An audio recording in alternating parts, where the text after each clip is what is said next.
Buenas tardes. Gracias a Dios porque están ustedes aquí, que han tomado el riesgo de venir a congregarse con tal de obedecer a Dios. Vamos a continuar nuestro estudio del libro de Éxodo. Nuestro objetivo el día de hoy es acabar el capítulo 21 y estamos en la parte número 4 del libro del pacto. El nombre del tema es responsabilidades de amos y dueños. La semana pasada vimos las leyes con respecto a los actos de violencia. Hoy vamos a ver las leyes sobre las responsabilidades de los amos cuando dañan a un esclavo y de los dueños cuando su propiedad provoca daños. Si me acompañan, por favor, primero a Éxodo 21, versículo 20 al 21. Eso lo vimos el miércoles pasado, pero tiene que ver con el contexto de lo que vamos a estudiar hoy. Éxodo 21, 20 al 21. Dice, si alguien golpea con un palo a su esclavo o a su esclava y como resultado del golpe él o ella muere, su crimen será castigado. Pero si después de 1 o 2 días el esclavo se recupera, el agresor no será castigado porque el esclavo era de su propiedad. Esto lo analizamos la semana pasada y vimos que era importantísimo considerar el contexto de la pena de muerte para comprender este pasaje, ¿verdad? Cuando dice en el versículo 21, si después de 1 o 2 días el esclavo se recupera, el agresor no será castigado porque el esclavo era de su propiedad, no estábamos diciendo que quedaba impune, porque primero tuvo que indemnizarlo por el tiempo que estuvo en cama.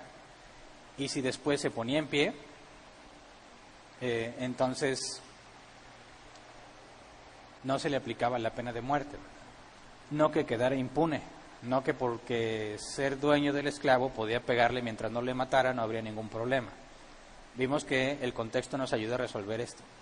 Ahora, es importante que lo tengamos en cuenta porque dijimos, no significa en ninguna manera que Dios está permitiendo que puedas hacerle lo que quieras a tu esclavo siempre y cuando no lo mates. Y lo que vamos a leer a partir del versículo 26 demuestra eso. Vamos a Éxodo 21, versículos 26 y 27.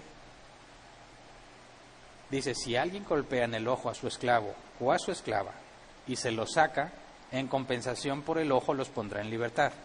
Si alguien le rompe un diente a su esclavo o a su esclava, en compensación por el diente los pondrá en libertad. Y aquí vemos qué se debe hacer cuando un amo, alguien que tiene esclavos, los golpea de manera que pierdan el ojo o pierdan un diente. Pero la NBI nos dice que la condición es que se lo saque, ¿verdad? Dice, si alguien golpea en el ojo a su esclavo o su esclava y se lo saca. Y a mí se me hace un poco difícil pensar cómo golpeas a alguien y le sacas el ojo, ¿verdad? ¿De qué manera particular tendrías que golpearlo para que le saques el ojo? Pero no es lo que dice el original. Vamos a la Reina Valera 60, ese mismo versículo, versículo 26, dice, si alguno hiriere el ojo de su siervo o el ojo de su sierva y lo dañare, le dará libertad por razón de su ojo. Y cuando dice lo dañare, lo que la NBI nos traduce como se lo saca, la palabra hebrea se debe traducir como tal vez arruinarlo. La concordancia exhaustiva NAS lo traduce así, corromper, destruir, devastar, arruinar o dañar. Entonces me parece que nos da un sentido más claro aquí el original, ¿verdad? Si golpeas a tu esclavo de manera que le dañas un ojo, estamos hablando de algo irreversible, ¿verdad? Entonces, la compensación es que lo debes dejar en libertad. Pero ¿por qué lo golpearía y le dañaría un ojo? Lo vimos en la semana pasada. El comentario Ellicots dice, la vara o palo era el instrumento usual para castigar a los esclavos. O sea que los esclavos normalmente eran castigados de esta manera. Y luego un comentario que se llama Keil y Delitz. Dice, el amo siempre tuvo derecho a castigar a su esclavo con una vara. Este derecho estaba relacionado a la autoridad paternal del amo sobre sus esclavos. Y nos da un poco más de información, ¿cómo que autoridad paternal? Nos habla de una relación mucho más estrecha entre amos y esclavos.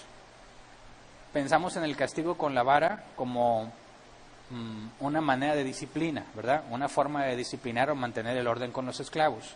Pero lo que nos dice este comentario es que tiene que ver con una autoridad paternal, o sea, tiene que ver el cuidado, el interés y el amor hacia el esclavo. Vamos, por ejemplo, por Proverbios 10:13 en la versión Reina Valera 60, Proverbios 10:13 dice: en los labios del prudente se halla sabiduría, mas la vara es para las espaldas del falto de cordura. La vara para las espaldas del falto de cordura, o sea, el que no se comporta bien, le daban con la vara.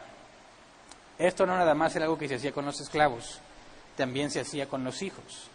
Y de hecho, la corrección a los hijos era algo muy importante, era una responsabilidad del padre. Si vamos a Proverbios 13:24, dice: no corregir al hijo es no quererlo, amarlo es disciplinarlo. Y la corrección y la disciplina en el contexto de aquellos tiempos implicaba la vara. Entonces, lo que nos dice este comentarista es que el hecho de que un amo castigara con vara a su esclavo no tenía que ver con malicia necesariamente, sino que se supone que es parte del cuidado paternal que un amo debe tener hacia su esclavo. Es decir, es una muestra de interés genuino y podríamos verlo como amor ágape, ¿verdad?, hacia tu esclavo. Corregirlo de esa manera. Entonces, los esclavos que eran apreciados, en teoría, por sus amos, recibirían corrección, al igual que un hijo, con vara. Y estas medidas que Dios está estipulando tienen que ver con regular ese tipo de acciones, porque quizás alguien podría escudarse o excusarse detrás de un interés de corregir y los golpea de forma desmedida, ¿verdad?, o desproporcional. Así que, si al castigarlo, por cualquier razón fuere, su amo provoca que su ojo, el ojo de su esclavo o de la esclava, quede dañado permanentemente a consecuencia del golpe, o sea, no necesariamente que se lo saque, como dice el NBI, que su ojo quede dañado, entonces el amo deberá compensar dejando al esclavo o esclava en libertad. Esto nos da un parámetro muy importante, ¿verdad? La esclavitud de aquel entonces para nada es la esclavitud de la historia moderna, donde los podían golpear y brutalmente ultrajar, violaban a las mujeres, etcétera, etcétera, y consideraban que era su derecho porque el esclavo era su propiedad. Y algunos decían que la Biblia justificaba ese tipo de comportamientos porque podían hacer con su propiedad lo que quisieran. Pero podemos ver aquí que maltratarle o dañarle el ojo de forma irreparable a un esclavo era compensado dándole su libertad. Pero no sé si recuerdan la semana pasada que vimos la ley del talión. ¿Qué dice la ley del talión? Ojo por ojo, diente por diente, ¿verdad? Sin embargo, en esta regulación, Dios no dice que le saquen el ojo al amo, ¿verdad? Si golpea a su esclavo y le saca el ojo y aplicáramos la ley del talión, correspondería que al amo también se le dañara el ojo, ¿verdad? En el versículo que sigue, si le saca un diente, lo que correspondería según la ley del talión es que al amo también se le quitara el diente, pero Dios aquí no dice que se aplique de la misma manera. No sé si puedes ver el porqué. Cuando hablan de dos personas libres o dos esclavos, es decir, en la misma situación social, aplica la ley del talión. Pero cuando hablas de un daño perpetrado por un amo hacia un esclavo, Dios no aplica la ley del talión.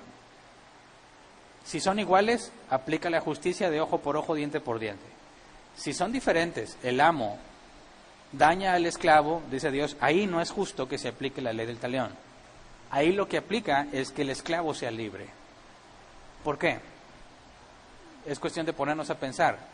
¿Qué pasaría si un amo tiene malicia contra su esclavo y le daña un ojo? Y las autoridades le dañan el ojo al amo para aplicarle la ley del talión. ¿Qué posibilidad tendría el esclavo de seguir siendo maltratado por ese hombre que quedó tuerto a causa de que el esclavo quedó tuerto?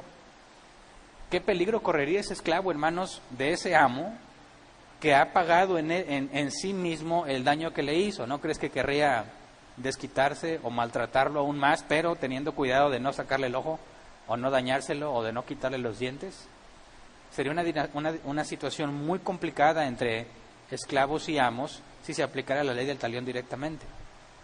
Así que podemos ver que Dios se anticipa a ese tipo de problemáticas y dice, no, en este caso lo justo no es que se le haga exactamente lo mismo al amo, sino que el amo deje en libertad al esclavo para que se acaben los problemas. De otra manera, si hubo intención o saña a la hora de golpear al esclavo y simplemente se le retribuye al amo de igual manera, la relación esclavo-amo va a seguir siendo igual de peligrosa o más, porque este hombre está abusando de su autoridad para maltratar al esclavo. Así que esta es la única excepción a la ley del talión. Cuando alguien con autoridad, en el caso del amo, daña a su esclavo, esa relación Dios considera que debe deshacerse completamente. En cierta forma podríamos ver una relación directa al divorcio. Cuando el marido incrédulo comete inmoralidad sexual, crédulo o incrédulo, comete inmoralidad sexual, Dios dice, esa relación se puede deshacer. En este caso es una obligación, tiene que dejarlo ir.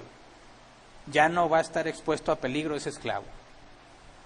Así que podemos ver el alto valor que Dios está poniendo en los esclavos, cosa que en aquel tiempo no sucedía.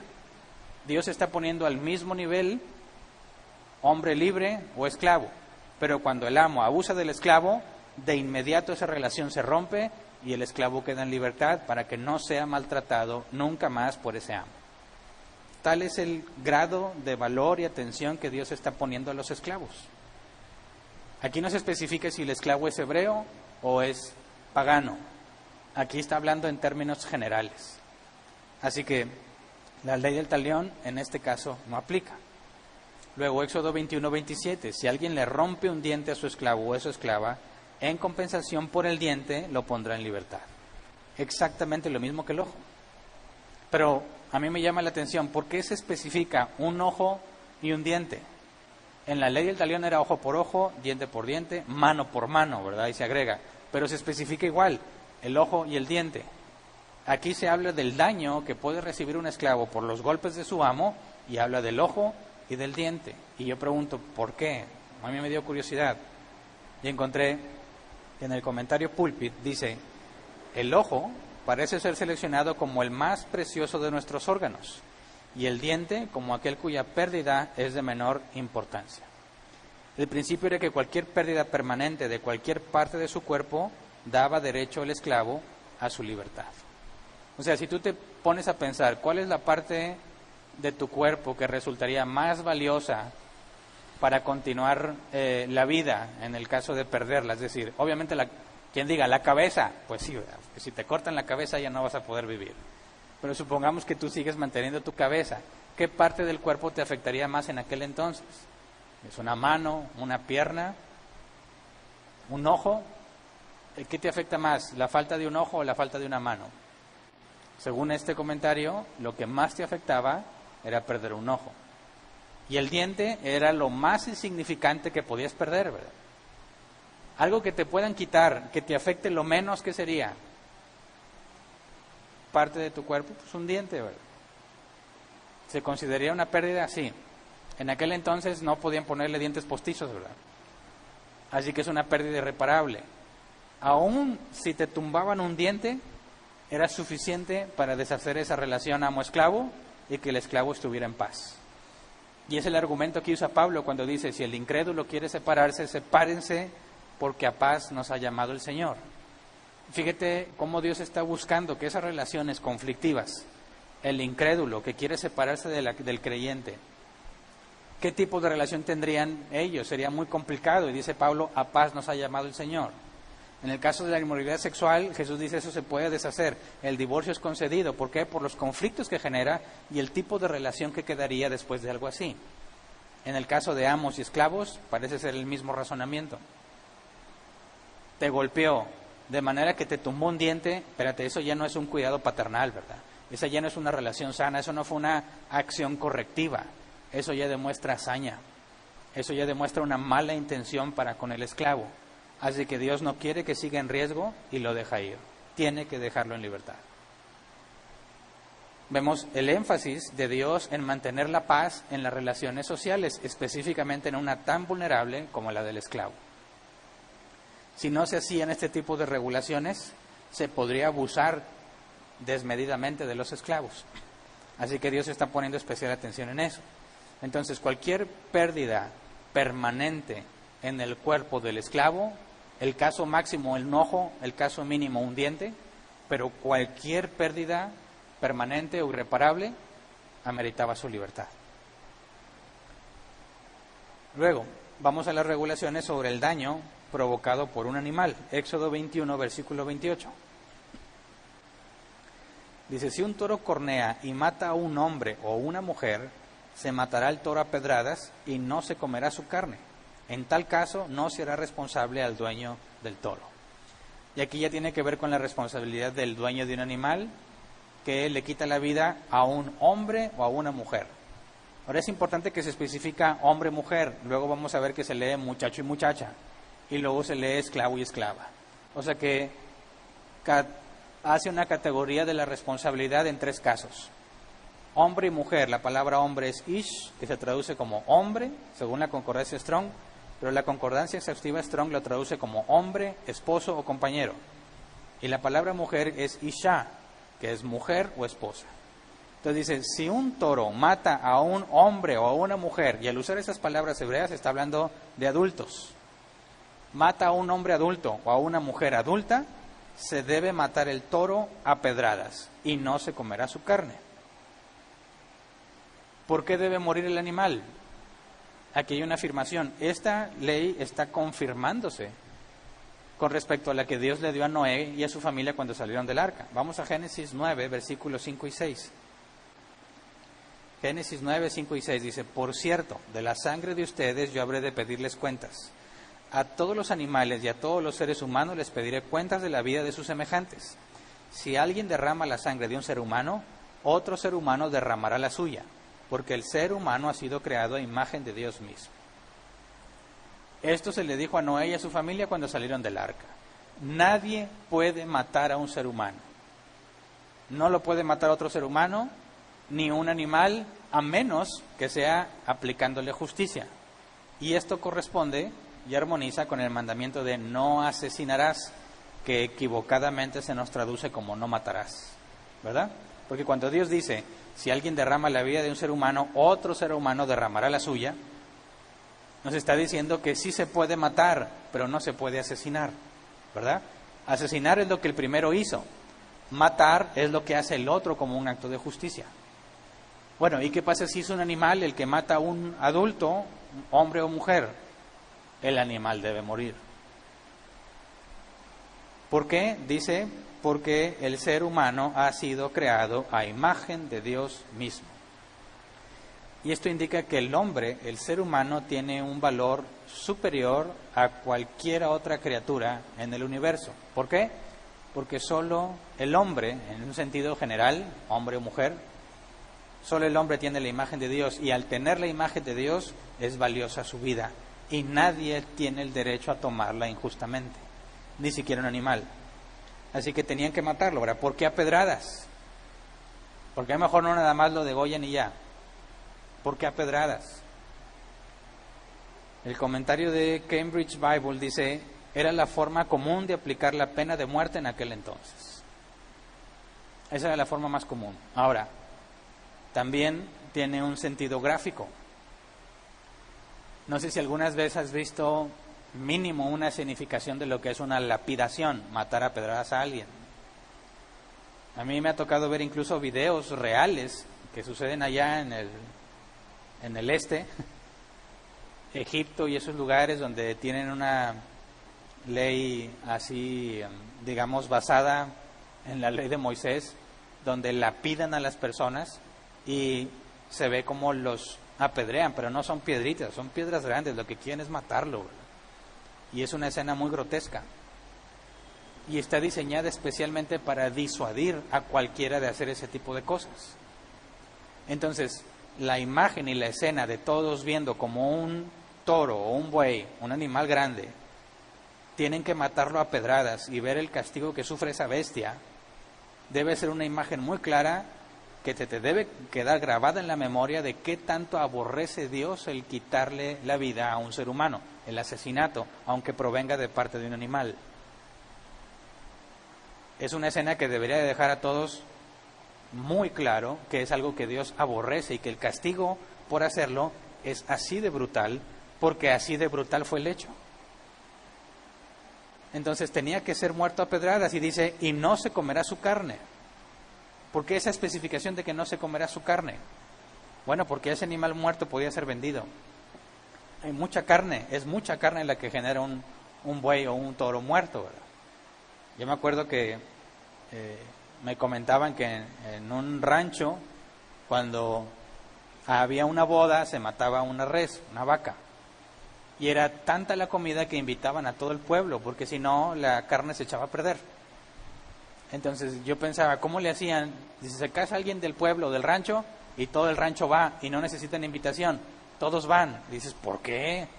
O sea, ten un poco de educación, ¿verdad? ¿Qué tal si no hay comida suficiente o algo? No, al revés. Es tanta la comida que si no vas, sale perjudicado el dueño porque se va a echar a perder. Entonces, cuando había boda, todos van a comer gratis, no un día, hasta 3, 4 días, porque la vaca que habían matado daba carne suficiente para toda la gente.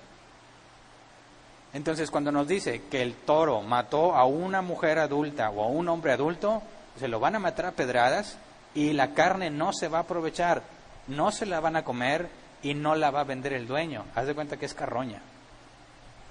Más adelante vamos a ver que se va a prohibir específicamente que un animal que no se le ha drenado completamente la sangre sea consumido. Y por ejemplo, el comentario de Matthew Pauls dice,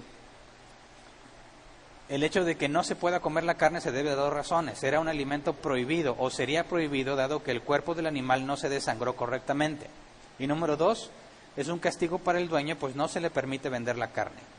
Esto generaría en todos el mayor aborrecimiento por los asesinos cuando observan a la pobre bestia por este motivo maldita muriendo apedreada. Entonces, a ver, ¿es tuyo el animal el que mató a este hombre o esta mujer? Lo vamos a matar y no te vas a beneficiar de nada de ese animal, porque ese animal queda maldito. ¿Qué significa? Fue condenado por Dios a muerte. Lo opuesto a recibir bendición, ¿verdad? La condena a muerte es maldición, lo opuesto a una bendición. Así que ese animal maldito no podría beneficiar a nadie. Moría y no se podía consumir su carne, por consecuencia no se puede vender.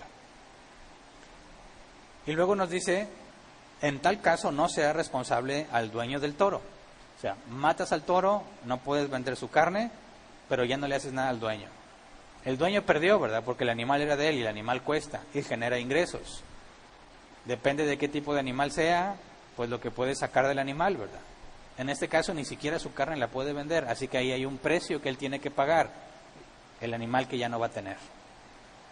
Pero aparte, se asume, por lo que vamos a leer a continuación, se asume que el hecho de que este toro matara a esta persona es algo que sucede por primera vez, que nunca había pasado y que era imposible de prever que sucediera. Por eso al dueño no se le culpa. Pero si leemos a continuación Éxodo 21, versículos 29 y 30, dice, si el toro tiene la costumbre de cornear, se le matará a pedradas si llega a matar a un hombre o una mujer.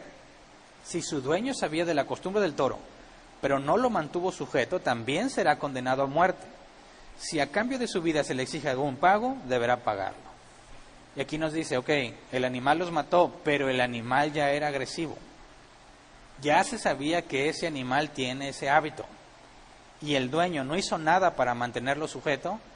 Entonces, fíjate, la pena de muerte se extiende al dueño del animal, porque es responsable directamente, indirectamente es responsable de la muerte de esa persona que su animal mató, porque el animal era agresivo. Así que, ¿qué podemos ver? Que puede ser responsable de un asesinato directa o indirectamente. Materialmente, porque tú mataste o tú asesinaste a la persona, o indirectamente, cuando no tuviste la diligencia de tener ese animal sujeto y alguien resultó muerto porque ese animal así era. Pero le da la opción, dice en el versículo 30, si a cambio de su vida se le exige algún pago, deberá pagar. Existía la posibilidad de que en lugar de morir, pagara un precio. Pero, si se acuerdan de la semana pasada, leímos que no se debía aceptar rescate por la vía de un asesino. Vamos a Números 35, versículo 31. No aceptarás rescate por la vida de un asesino condenado a muerte. Tendrá que morir. Entonces, ¿qué hacemos con este pasaje? Que dice que si se le pide un pago, puede hacer el pago. Bueno, aquí está la distinción. Números 35, 31 habla del asesino en sentido del autor material. el que asesinó con piedra, con puño, con algún otro objeto a otra persona. Pero en el caso de un asesino indirectamente, o sea, su animal mató a otro por negligencia de él, aunque puede pagar con su vida, que es lo que vimos, queda a criterio de los familiares del que murió. Queda a criterio de los familiares si cambian la condena, en lugar de que se muera, que haga un pago. ¿Qué crees tú que sería lo más común en aquel entonces? Supongamos que tú sabes que tu familiar murió porque el señor tal no amarró a su toro y sabía que era un toro bravo y se murió tu familiar. ¿Qué pedirías como justicia? ¿Que se muera el dueño o que te dé un pago? ¿Qué pedirías tú? ¿Que lo maten? Y ya no me dices, bueno, pues ya se murió y ya. O que hay un pago. No se especifica la cantidad del pago. Eso se tendría que acordar y seguramente los jueces tendrían que estar ahí, digamos, como intermediarios para que no sea un pago desproporcionado, ¿verdad? Pero ¿cuánto pagarías por la vida de una persona? Así que fíjate que queda en términos generales. Se puede negociar un pago y no se especifica la cantidad de ese pago. ¿Pero qué crees que sería lo más común? Que la gente diga, pues, dame algo o mátenlo. No se puede saber, ¿verdad? No hay ningún caso registrado en la Biblia sobre esto. Leí que algunos comentaristas consideran que esto era lo más común, que se pidiera un pago, porque de esa manera la familia podría beneficiarse de alguna manera, ¿verdad? De alguna forma, porque simplemente pedir la muerte del otro no traería un beneficio tangible, por así decirlo. Pero aquí lo interesante es ver es que dado que el dueño negligente no asesinó con sus propias manos o porque odiaba a la otra persona, Dios concede la oportunidad de que los familiares le den misericordia. Que sería misericordia pedirle un pago, en lugar de que pague con su vida. Entonces, si tu animal es bravo y no lo sujetas, pagas con tu muerte, o si la familia del fallecido te da misericordia, das un pago. Éxodo 21:31 dice: esta misma ley se aplicará en caso de que el toro cornee a un muchacho o a una muchacha. Y aquí cambia las palabras. Primero era un hombre o una mujer. Ahora nos dice un muchacho o una muchacha. Pero el hebreo dice, muchacho es ben, que se traduce como hijo. Y muchacha es bath, que se traduce como hija. ¿De qué nos está hablando aquí? Primero nos dice un hombre casado, ¿verdad? Un hombre o un esposo, o una mujer o una esposa. Está hablando de dos adultos. Pero dice, en este caso es un hijo o una hija. ¿De qué edades? No se especifica, pero si es mi hijo, todavía no es adulto, ¿verdad? Todavía no está casado. Se asumiría que es un joven o un niño, una joven o una niña. Entonces, sabiendo que en aquel entonces, incluso en los tiempos de Jesús, los niños no valían nada, y los jóvenes tampoco, lo que valían eran los adultos y los ancianos, aquí Dios está asegurando de que no intenten hacer valer esto solamente con los adultos, y que si un toro cornea a un joven o a una niña, diga, no, pero ellos no valen, o sea, ahí no aplica. Aquí Dios está elevando el valor de los niños y los jóvenes al mismo nivel que los adultos y los ancianos. Cuando hablamos de la vida, aquí Dios no hace distinción si eres hombre, eres mujer, eres esclavo, eres esclava, o eres niño o niña. Eres a imagen de Dios y tu vida es valiosa. Y ese es el argumento que los cristianos usamos contra el aborto. No importa que tenga 4 meses el bebé en el vientre de su madre, tiene la imagen de Dios y es igualmente valioso. No puedes ponerle más valor a un adulto que a un niño, y no puedes ponerle más valor a un niño que a uno que está en el vientre de su madre, porque a fin de cuentas sigue siendo un hombre o una mujer en potencia de desarrollo, pero a imagen de Dios. Por consecuencia, preserva el mismo valor, independientemente del lugar donde esté, en el vientre, en una cama, en coma, en la luna, donde quiera que esté, sigue siendo un ser humano a imagen de Dios y preserva su valor. Luego, Éxodo 21:32. Si el toro cornea a un esclavo o una esclava, el dueño del toro deberá pagarle 30 monedas de plata al amo del esclavo o de la esclava. El toro será apedreado.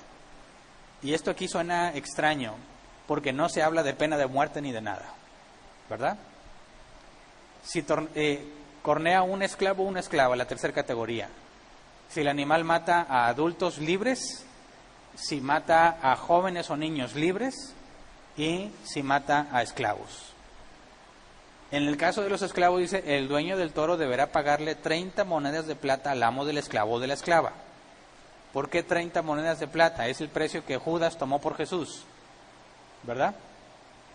Cuando le ofrecieron dinero a Judas por la vida de Jesús, porque la intención de ellos era matarlo, y le ofrecen 30 monedas de plata, esto significa que tiene referencia al valor que Judas y el Sanedrín le dio a la vida de Jesús, el valor de un esclavo. Ni siquiera lo tuvieron como un hombre libre.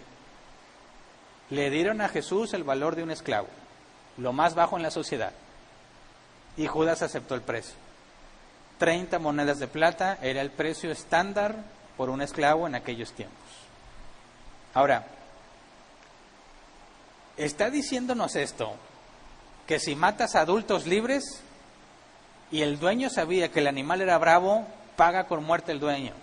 Lo mismo si eran jóvenes o niños libres. Pero si eran esclavos, ¿no? ¿No pagaría con su muerte? ¿Nada más da 30 monedas y se acabó? Claro que no. Si interpretas de esa manera este versículo, lo estás sacando de su contexto. Si te fijas, no se nos está especificando aquí si el animal era bravo o no, ¿verdad? ¿Por qué? Porque no es necesario especificarlo ya que se especificó más arriba. Si el animal no era bravo, es la primera vez que cornea a alguien y resulta que era un esclavo y lo mató, ¿qué tenía que pasar? El toro era apedreado, ¿verdad? Y él tendría que pagar con muerte si es que el toro era bravo. Si no, no, ¿verdad?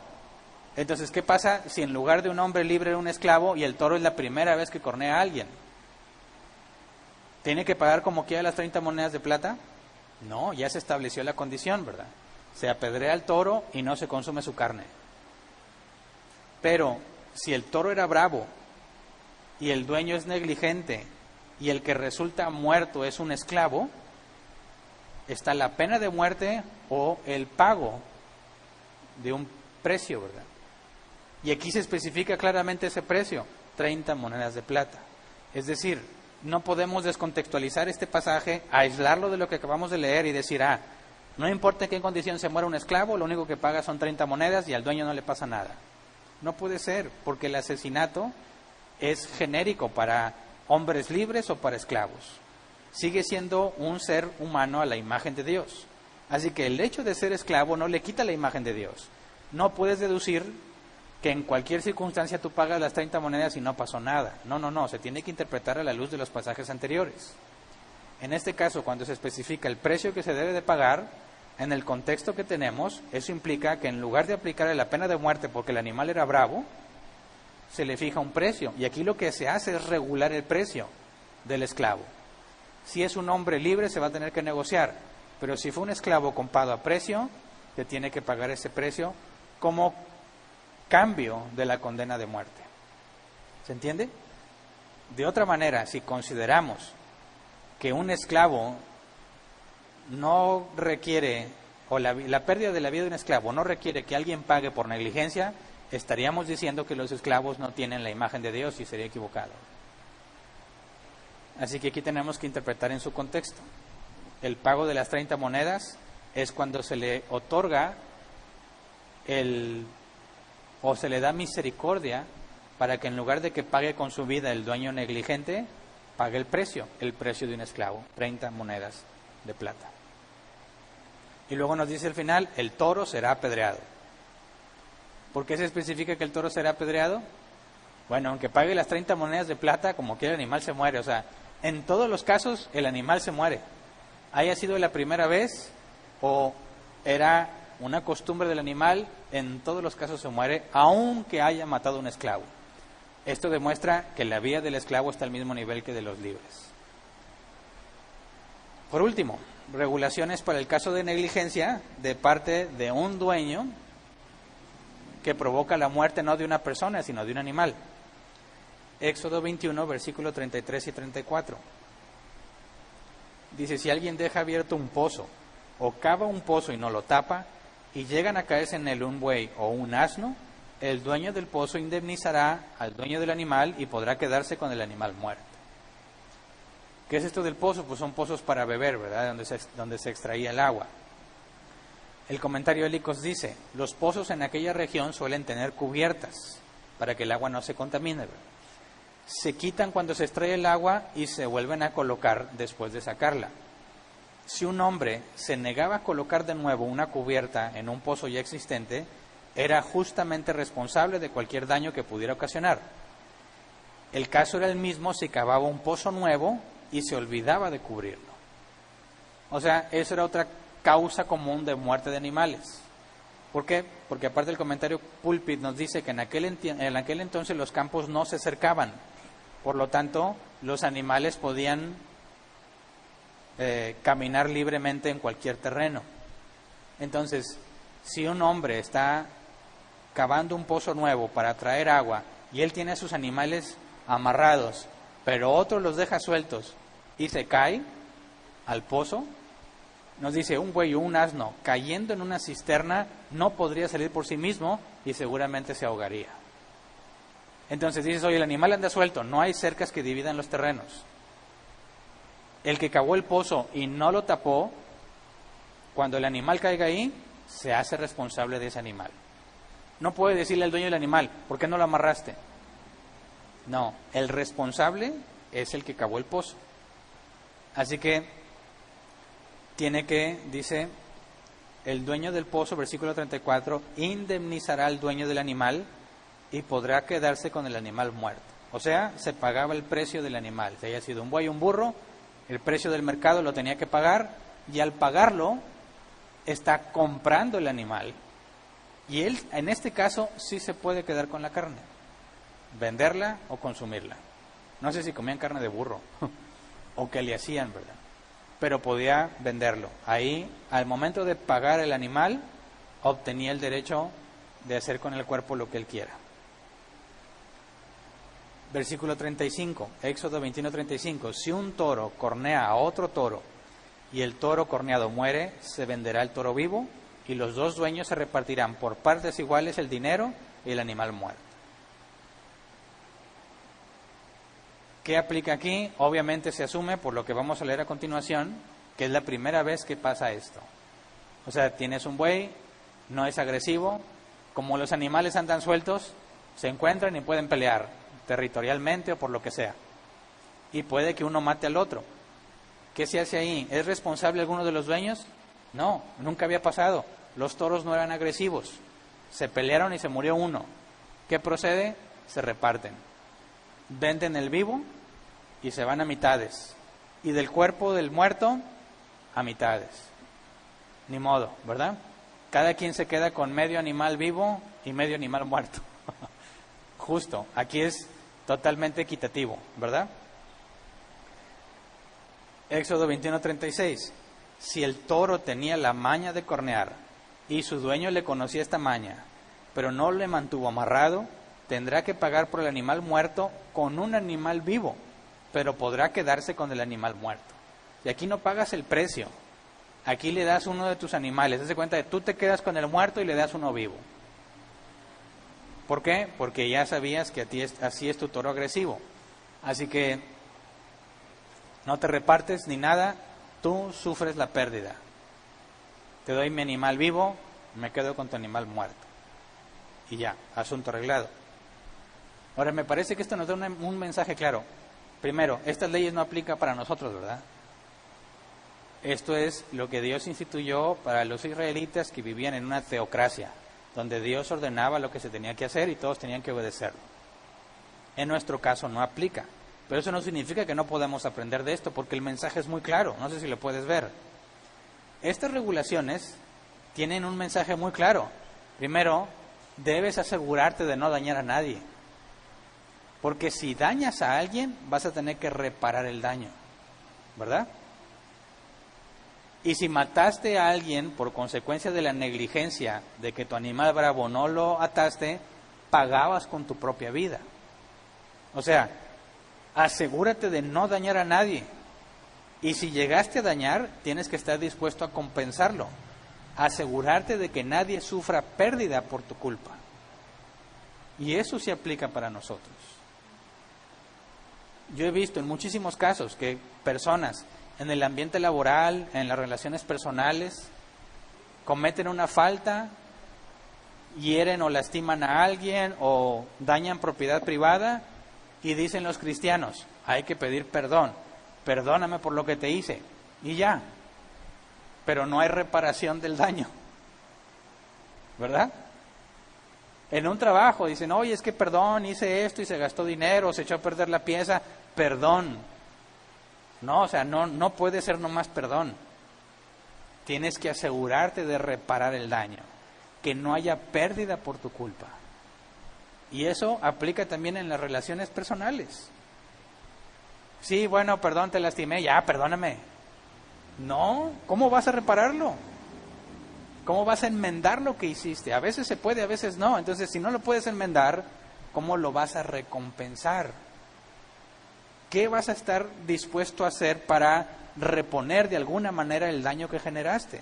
Sea material o sea moral. Así que un cristiano debe comprender que no debe generar pérdidas en ninguna otra persona. Y si llegaste a generarlas, tienes que compensarlas. ¿Por qué? Porque eso es lo que le agrada a Dios. ¿Se entiende? No basta con decir perdón. Tiene que haber una enmienda. Y esto es muy importante de examinarlo a la hora que fuiste agredido u ofendido. Porque quien te dice, ya hombre, perdón, te está demostrando algo muy claramente. No sé si puedes ver qué es. Es como si alguien dice, bueno, sí, mi toro es bien bravo y lo mató, pero ya, perdóname. ¿Te parece correcto? A decir, no, espérate, tenemos la ley. No, ¿cómo que perdóname? Págame el animal. Fue mi familiar, yo decido si le pido un pago o que lo maten. Pero no se queda así en un perdón y ya. Ahora, cuando una persona te dice que está arrepentida, pero no hace nada por enmendar el daño, no le creas. Porque Dios no lo está usando. Dios no lo está moviendo. La evidencia de eso es que está haciendo las cosas no de una forma agradable a Dios. No está haciendo lo que corresponde. Quizás no ha comprendido plenamente su responsabilidad y su error como para querer compensar lo que hizo. Simplemente está optando por hacer lo que debe de hacer y terminar con el problema. Ya, hombre, perdóname. Pero eso no es genuino. Y es muy importante que sepamos reconocerlo, sea algo material o sea algo moral.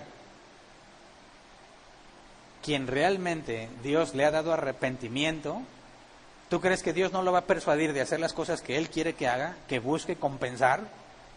Claro, eso sería la evidencia de que Dios lo está moviendo. Pero si asegura que está arrepentido, pero no hace nada por compensarlo, a mí me parece que no lo ha entendido. Y que a lo mejor nada más tiene remordimiento, pero no arrepentimiento. Todos sienten remordimiento. Bueno, a menos que tengas un problema psicológico. Pero el arrepentimiento, ese no es un sentimiento, ¿verdad? Ese es un cambio en tu manera de pensar. Y es lo que hace que el cristiano se esfuerce todos los días por crecer en santidad. Porque sabes que Dios te ha perdonado. Y tú quieres hacer algo en agradecimiento a Él. Le sirves a Él por lo que Él te ha dado. Buscas. Es imposible que podamos enmendar el daño que hicimos con nuestro pecado, pero entregamos nuestras vidas a Él para tratar de reponer o de rehacer lo poco que podamos en gratitud, en agradecimiento a Dios. Ahí está la verdadera actitud de alguien que reconoce su error y que Dios le ha permitido entender lo que hizo. Si Dios está moviendo a alguien al arrepentimiento, tú vas a ver un deseo genuino y el obrar que demuestra que está buscando compensar el daño que hizo, aunque sea irreparable. Así que esto nos ilustra mucho de lo que Dios espera de nosotros. Son regulaciones que no aplican, pero muestran claramente el carácter de Dios y lo que espera de nosotros. Y tenemos que reflexionar en eso. No basta con reconocer que hiciste algo malo. Tienes que buscar la manera de compensar el daño que hiciste. Y eso se ve muy poco. Es raro ver a una persona que busca compensar lo que hizo. Muchas veces sienten que ya acabaron con su responsabilidad cuando dijeron perdón. No cometamos ese error. Dios espera, ordenaba en aquel entonces que así sea. Y Dios sigue siendo el mismo. Espera lo mismo de nosotros, no por medio de una ley, sino por gratitud a lo que Él ya hizo con nosotros. Así que analicémonos, ¿verdad? ¿Qué cosa hemos hecho mal y no nos esforzamos en repararla? ¿O no nos esforzamos en enmendarla? Y si aún estamos a tiempo, enfoquémonos en hacerlo. Cuando estamos estudiando todo este libro del pacto, algunos se puede preguntar, oye, pero eso ya no nos aplica, ¿para qué lo estudiamos? Para conocer a Dios a través de sus mandatos. Prácticamente todo el Antiguo Testamento es así. Vemos a Dios a través de sus acciones, vemos y conocemos a Dios a través de sus leyes y sus regulaciones. Y eso debe dictar cada uno nuestra conciencia cómo debemos hacer las cosas, no porque estamos bajo la ley de Moisés, sino porque sabemos que eso es lo que agrada a Dios. Por eso Él lo demanda. Es lo justo y es lo correcto. Así que meditemos en eso. Y bueno, hasta aquí nos quedamos, se acaba el capítulo 21. El siguiente capítulo habla sobre las regulaciones en cuanto a la propiedad y cambiamos un poco el tema, ¿verdad? De esclavos pasaremos a ver cómo se lidian con asuntos de propiedad y todavía nos quedan 2 capítulos más de regulaciones en el cual veremos más aspectos de la forma de ser de Dios y lo que espera de nosotros. Pero bueno, vamos a orar para pasar a la sección de preguntas. Señor, te agradecemos por tus grandes e infinitas misericordias para con nosotros, Señor. Por gracia nos has dado de tu Espíritu Santo para que podamos comprender y analizar tu palabra con la luz que solo tu presencia puede darnos. Permítenos, Padre, conocerte a través de tus regulaciones. Permítenos ver que aunque estas cosas no aplican para nosotros al pie de la letra, nos deben llevar a conocerte, a comprender la manera en que tú esperas que nos comportemos con nuestro hermano. De ahí que Jesús dijo que la ley se resume en amar a Dios y amar a tu prójimo como a ti mismo. Enséñanos, Padre, a través de este estudio, tener un conocimiento más profundo sobre tu forma de ser, sobre tu carácter y sobre la expectativa que tienes sobre todos aquellos que invocan tu nombre. Y no nada más permítanos entenderlo, Señor, sino convertirlo en acciones y cambios en nuestra propia vida para la gloria de tu nombre. Gracias porque podemos estar aquí estudiando juntos. Gracias porque nos has guardado, Señor. Tú tienes poder para librarnos de malestares, de enfermedades, de la muerte, pero también, Señor, está en tu criterio librarnos o no. Sea lo que sea que decías para nosotros, lo recibimos con gratitud. Gracias por todo lo que nos das. Amén. Muy bien. Recordemos que la sección de preguntas y respuestas va a estar en modo pandemia, ¿verdad?